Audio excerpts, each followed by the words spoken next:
Assalamu alaikum students. Here we begin with the second part of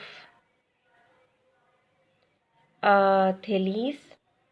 We were studying Thales, and in previous lecture we have seen his introduction, his philosophy, and in this part and in this lecture we will see the significance of the philosophy of Thales. So we summed up Thales' philosophy that all things are water, and that all comes from water, and to water all returns.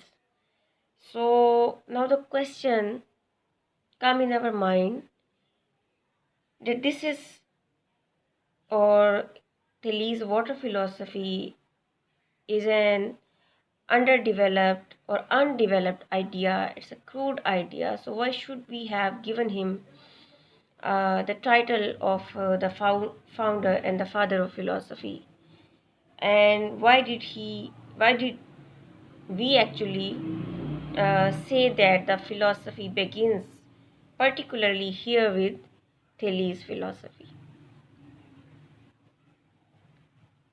The answer of this question or these questions is that the significance of Thales' philosophy doesn't lie in his water theory or water philosophy.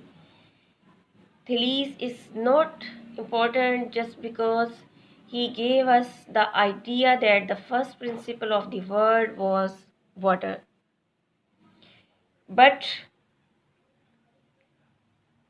his philosophy was important because of these 4 points that I wrote on the screen. You can see here. The first point is he formally set the problem of explaining word for the first time.